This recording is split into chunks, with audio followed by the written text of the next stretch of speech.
नमस्कार विद्यार्थी मित्रांनो, माझे नाव आहे दीप्ती प्रल्हादराव कृष्णाराय, शासकीय अध्यापक महाविद्यालय अकोला येथील प्रथम वर्ष विद्यार्थिनी. संत गाडगेबाबा अमरावती विद्यापीठ अमरावती अंतर्गत B.Ed फर्स्ट इयर सेकंड सेमिस्टरला छात्रसेवा कार्ड या प्रात्यक्षिकाअंतर्गत इंटर्नशिपसाठी मला मिळालेली शाळा आहे न्यू इंग्लिश हायस्कूल अकोला. त्या अंतर्गत मी आपल्यासमोर दुसरा पाठ मराठी चा घेत आहे.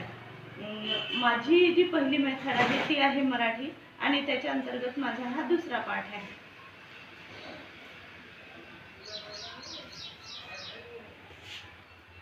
कालच्या पाठामध्ये आपण पाहिलं की एक राजू नावाचा मुलगा आहे आणि तो राजू नावाचा मुलगा जो आहे हा अतिशय जिज्ञासू, चौकस वृत्ती असलेला आणि खोडकर टाईपचा असा मुलगा आहे. या मुलाला जी आवड आहे ती आहे दगड जमा करायची. तर असा शाळेतून रस्त्याने येत असताना तो काय करतो की दगड जमा करत येतो आणि तो काय करतो, असे जसे बॉलला फेकतात तशा प्रकारे तो त्या दगडांना फेकतो. त्याच्यामध्ये त्याला एक अशा प्रकारचा दगड मिळालेला आहे की जो दगड कमी बलाने त्याने फेकला तरी सुद्धा जास्त अंतरावर जाऊन पडतो आणि त्याला एक टप्पा आहे, टप्प्याने पडतो तो. तर अशा प्रकारचा तो दगड आहे. आता याची जी कहाणी आहे राजूची ही आपण आजच्या पाठामध्ये पुढे घेणार आहोत. आता साहजिकच जर राजूची शाळा जर 5 वाजता सुटत असेल आणि त्याला घरी यायला जर 5:30 पावणे 6 होत असतील तर घरचे लोक त्याला साहजिकच प्रश्न विचारतीलच की बा तुला उशीर का झाला. तर राजूचे जे वडील आहेत त्यांचं नाव आहे आबा पाटील. आबा पाटील हे जे आहेत हे अतिशय कडक शिस्तीचे आहेत. आता राजू ज्या वेळेला घरी आला त्यावेळेला राजूला त्यांनी सर्वप्रथम विचारलं की राजू कुठे होता इतक्या वेळ. शाळा सुटल्यानंतर मी खेळत होतो. काय खेळत होता? दगडधोंडे. बाबांचा वैतागलेला सूर. हो, राजूचा हुंकार. आता बाबांना राजूला असलेली सवय जी आहे ती अतिशय परिचित होती की राजूला दगड धोंड्यासोबत खेळणं हे अतिशय आवडतं, हे त्याच्या वडिलांना माहिती होतं. त्याच्यामुळे काय की त्यांनी काय केलेलं आहे, राजूला सरळच प्रश्न विचारलेला आहे की काय खेळत होता. आता राजू काय खेळत होता सांगा? दगडधोंडे. दगडधोंडे. आणि त्याच्या वडिलांना त्याची ही सवय माहिती असल्यामुळे त्यांनी काय केलं, सरळच त्याला विचारलं की काय खेळत होता? दगडधोंडे. आता राजूच्या वडिलांचं हे जे वाक्य आहे की काय खेळत होता? दगडधोंडे.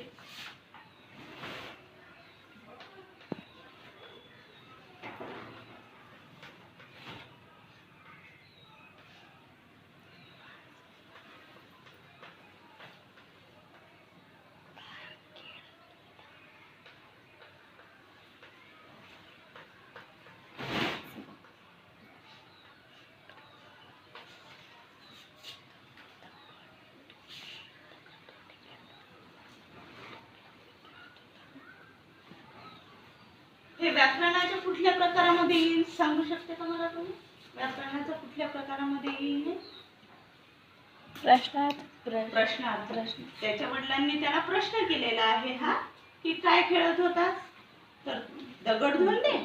त्यांना त्याची सवय माहित होती त्याच्यामुळे त्यांनी काय केलं, सरळ त्याला विचारलं की दगडधोंड्या व्यतिरिक्त तर जसा तू काही खेळतच नाही, मग तू काय खेळत असशील? दगडधोंडे. असं म्हणून त्याच्या वडिलांनी त्याला प्रश्न विचारला. त्यावर राजूने काय हुंकार दिला? राजू काय म्हणाला त्यावर?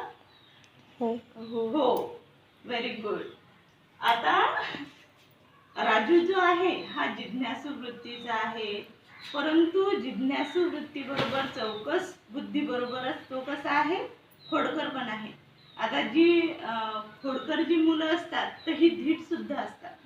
म्हणजे दिलेल्या प्रश्नाचं, विचारलेल्या प्रश्नाचं उत्तर हे चटकन देणं. तर हे कसं, आता एखादा जर असता तर तो थोडा घाबरला असता, कदाचित तो गप्प बसला असता, परंतु राजू घाबरलेला आहे का? नाही. म्हणजे राजू कसा आहे, निडर पण आहे. त्याला भीती पण वाटत नाही आपले वडील आपल्याला बोलतील किंवा काय त्याची. बाबांनी राजूच्या खिशातील सर्व दगडधोंडे काढून बाहेर भिरकावले. फेकलेल्या त्या गुळगुळीत धोंड्याकडे राजू आशाळभूत नजरेने पाहत राहिला. रात्र बरीच झाली होती, परंतु राजूला झोपच येत नव्हती. बाबांनी फेकलेले जे दगड आहेत तो गुळगुळीत धोंडाच त्याच्या डोळ्यासमोर येत होता. आजूबाजूला पाहत तो बाहेर पडला. बाहेर किट्ट अंधार होता. तो धोंडा त्याला कुठे सापडणार होता? तरी देखील बाबांनी जिथे ते सर्व दगडधोंडे भिरकावले होते ती जागा त्याने शोधून काढली, पण तो धोंडा काही त्याला सापडेना. राजू कष्टाने उठला. शेवटचा प्रयत्न म्हणून झाडाझुडपांमध्ये शोधण्याचा निर्णय त्याने घेतला. तिकडे जात असतानाच गर्द झुडपामध्ये राजूला काहीशी अंधुकशी अशी चकाकी असलेला एक धोंडा दिसला. आता बघा, पहिली उत्सुकता काय आहे राजूला या दगडाविषयीची? दगडाविषयीचं पहिलं हे काय सांगितलं? कालच्या पाठामध्ये आपण काय शिकलो? त्याला दगड खेळण्याची सवय होती. दगड खेळण्याची सवय होती. पण दगडाचं वैशिष्ट्य काय सांगितलं आपण? तो दगड कसा होता राजूला? गुळगुळीत. गुळगुळीत होता. आणखी कसा होता?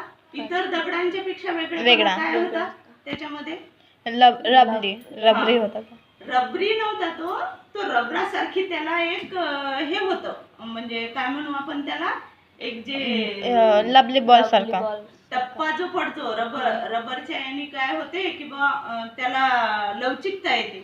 मग हा तर दगड होता ना, याला कुठून लवचिकता असणार? परंतु त्या दगडाला जी आहे ती लवचिकता होती. तर अशा त्या दगडाच्या विषयी म्हणून ही काय होती त्याच्या मनातली जी आहे ही पहिली उत्सुकता झाली त्या दगडाच्या विषयी. आता बाबांनी काय केलं राजूच्या, की ते दगड त्याच्या खिशामधले काढले, बाहेर फेकले. बाहेरच्या दिशेने, म्हणजे ते रागात होते ना, त्यांनी काय केले, ते बाहेरच्या दिशेने भिरकावले. भिरकावणे म्हणजे फेकणे. भिरकावणे म्हणजे फेकणे. Very good.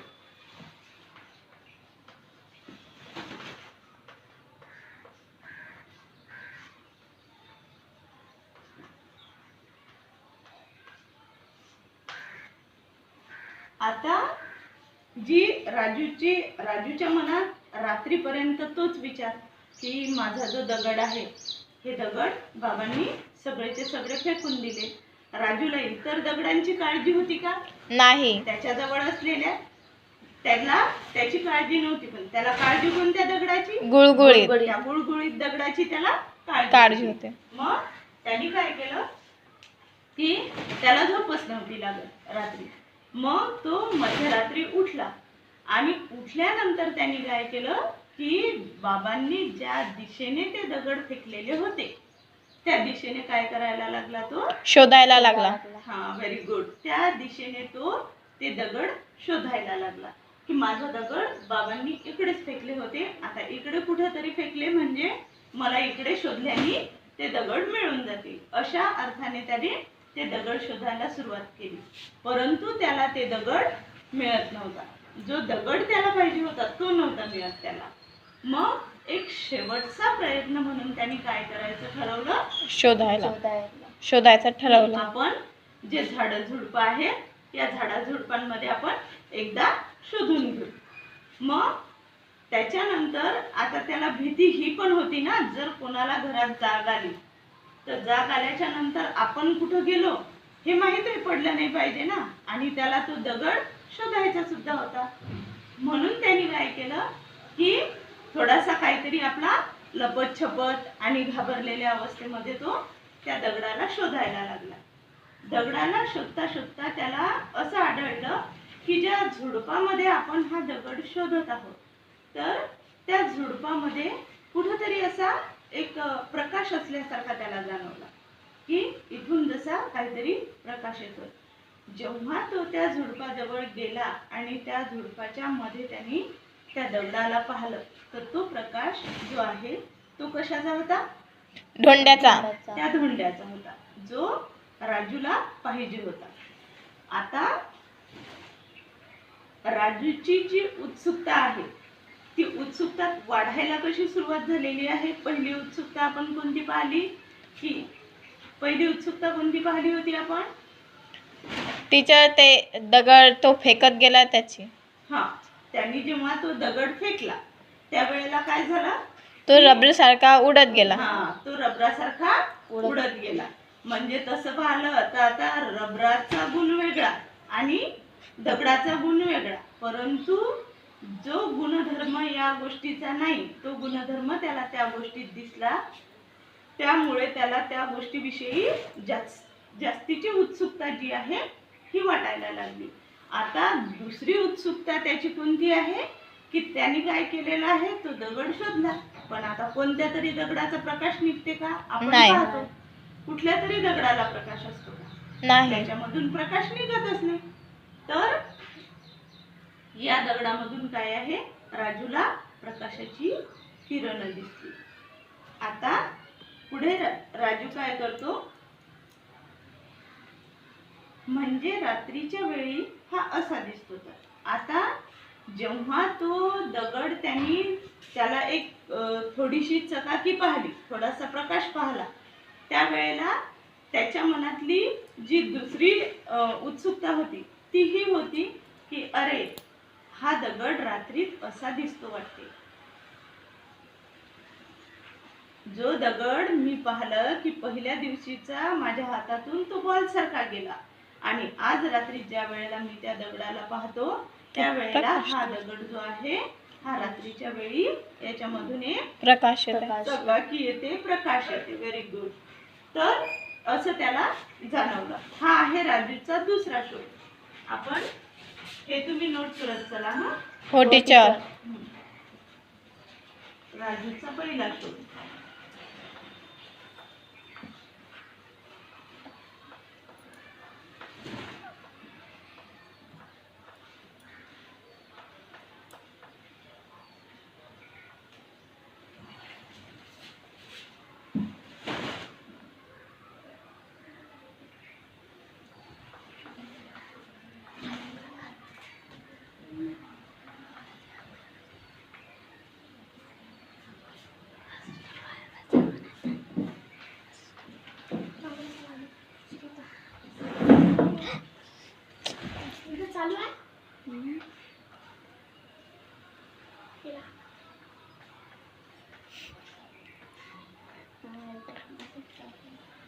पहिला शोध आहे धोंडा.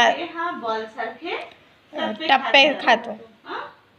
हे वरचं लिहिलेलं आहे का तुम्ही? हो टीचर.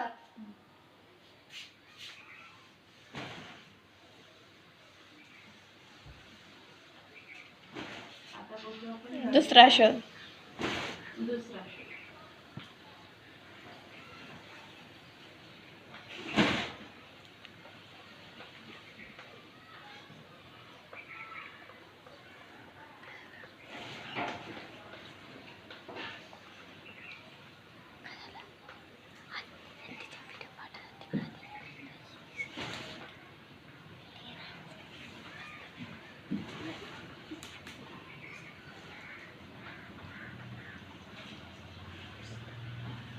काय आहे दुसरा शोध?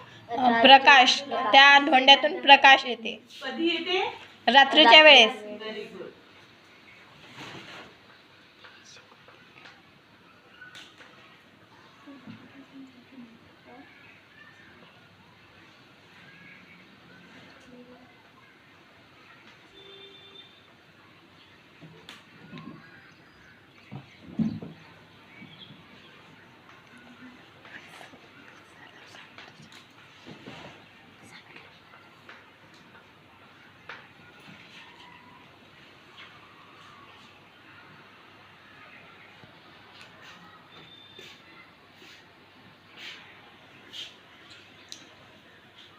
आता पुढे बघू. कुठलीही भीती न बाळगता राजूनं झुडपात हात घालून तो धोंडा काढला. दबक्या पावलानं घरात येऊन टेबलाच्या ड्रॉवर उघडून त्यामध्ये त्याने तो धोंडा ठेवला. आणि त्यासोबतच त्यानं सगळे दगडधोंडे एका कोपऱ्यात ठेवले. आता बघा, आता काय केलं याने की तो चोरून लपून गेलेला होता. रात्रीची वेळ होती, त्याला तो दगड तो शोधायचा होता. मग त्यांनी काय केलं की इकडे तिकडे शोधाशोध केली. शोधाशोध केल्याच्या नंतर झुडपामध्ये ज्या वेळेला त्याला तो दिसला त्यावेळेला त्याला असं समजलं की बा या धोंड्यातून एक चकाकी येते. आता काय केलं त्यांनी, तो पटकन उचलला आणि त्याच्यासोबत जे त्याला इतर दगड धोंडे फेकलेले होते त्याच्या वडिलांनी ते जे सापडले ते वेचले आणि ते घेऊन तो चोर पावलांनी घरात गेला. घरात गेल्याच्या नंतर तो ज्या रूम मध्ये झोपायचा त्या रूम मध्ये टेबल होता, त्या टेबलला होता ड्रॉवर. ड्रॉवर समजते ना तुम्हाला? हो टीचर. हा. तर ते ड्रॉवर उघडलं त्यांनी आणि काय केलं, त्याच्यात ते एका कोपऱ्यात ते दगडधोंडे ठेवून दिले. सकाळी उठल्यावर राजूनं टेबलचा संपूर्ण ड्रॉवर उघडला. धोंड्यांसोबत ठेवलेले 3-4 दगड त्याला सापडले नाही. राजूनं धोंड्याकडे निरखून पाहिलं. तो आकाराने त्याला काहीसा फुगीर भासला. उचलताच पूर्वीपेक्षा जडही जाणवला. हा आपल्याला भास होतोय की काय? राजूला कसलाच अर्थबोध होत नव्हता. तेवढ्यात आईच्या हाकेनं तो विचार शृंखलेतून बाहेर आला. आता बघा, आता त्यांनी काय केलं, रात्री जेवढे दगड त्याला मिळालेले होते तेवढे दगड काय केले होते, राजूनी ड्रॉवर मध्ये सोबत घेतले आणि तो त्या ड्रॉवर मध्ये त्याने ते दगड सगळेचे सगळे ठेवून दिले. आता सकाळी उठल्यावर राजू हा जिज्ञासू वृत्तीचा होता. हे तुम्ही नेहमी लक्षात ठेवायचं. कारण काय की त्याची उत्सुकता बघा कशी कशी कशी कशी वाढत चालली. आता रात्री हा मला असा दिसला होता, आता सकाळी काही वेगळा दिसेल का, या उत्सुकतेपोटी त्यांनी काय केलं, सकाळी उठल्याच्या नंतर तो ड्रॉवर पुन्हा उघडला आणि पाहिलं. आता कदाचित त्यांनी त्या एका दगडासोबत 4-5 दगड आणखी घेतलेले होते. तर याला काय वाटलं की एकदा बघून घ्या आपण जे दगड ठेवलेले आहेत तो आपला व्यवस्थित आहे की नाही, या उद्देशाने म्हणून त्याने तो ड्रॉवर उघडून त्याच्यामध्ये तो ते दगड बघायला लागला. तर त्याला काय आढळून आलं की जे बाकीचे दगड होते ते त्याच्यात नव्हते.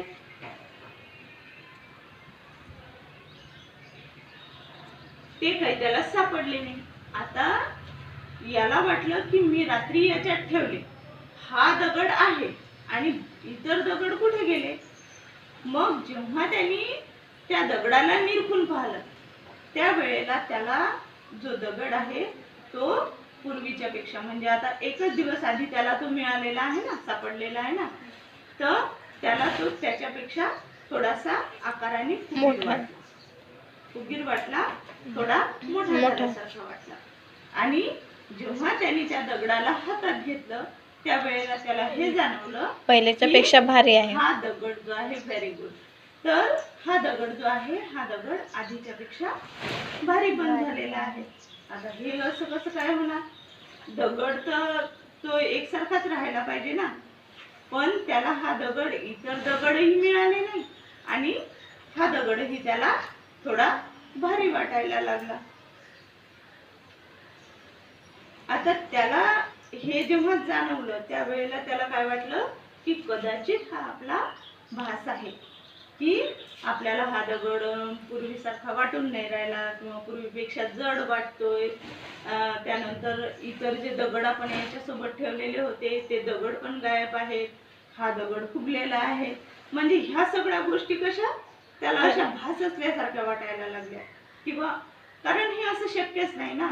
आपण जर एक विचार केला, एखादी वस्तू ज्या वेळेला तुम्हाला आज तुम्ही कोणतीही वस्तू जर हातात घेतली, तुम्ही हा चॉक जर समजा पकडला हातामध्ये आणि हा चॉक तुम्ही आज पकडला, तुम्ही थोड्या वेळाने पकडला, तुम्ही उद्या पकडा, परवाला पकडा, कधीही पकडा, तरी जेव्हा तुम्ही हा चॉक हातात घ्याल तुम्हाला माहित झालं ना की या चॉकचं वजन किती आहे.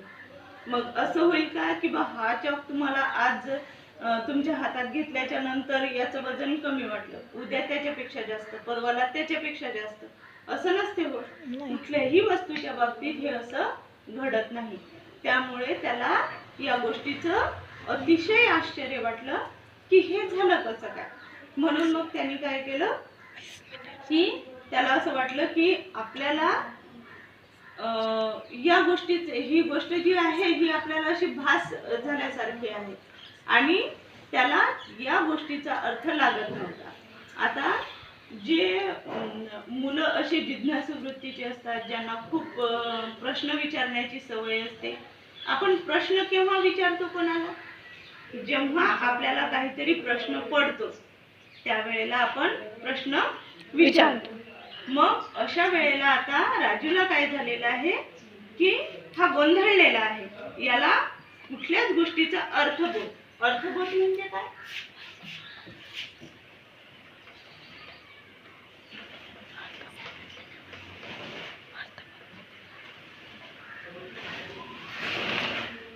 म्हणजे न समजणे ज्याला आपण म्हणतो. एखादी गोष्ट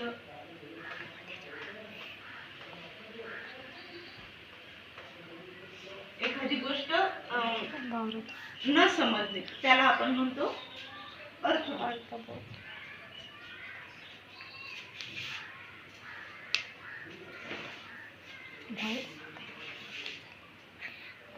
आता तेवढ्यात काय झालेलं आहे की त्याच्या डोक्यामध्ये हे विचार चालू आहेत आणि तेवढ्यात राजूच्या आईने त्याला आवाज दिला. त्याच्यामुळे काय झालं की राजूच्या डोक्यात या धोंड्याविषयीचे जे काही विचार चालू होते ते विचार शृंखला जी आहे. विचार शृंखला म्हणजे काय? विचार शृंखला कशाला म्हणतो? टीचर आपण ते ध्यान करून भुललो ते नाही. आणखी आपण त्याचा विचार करत शृंखला म्हणजे एकसारखे त्याच्या मनात जे विचार येत होते त्याला म्हणतो आपण विचार शृंखला. तर ती काय झाली त्याच्या आईने आवाज दिल्यामुळे तुटली. एवढा भाग समजला? हो टीचर. लक्ष. हो टीचर. याच्यावरचं स्वाध्याय दिलेलं. हे झालं लिहून सगळ्यांचं? हो टीचर.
हो टीचर. ते करून आणायचं.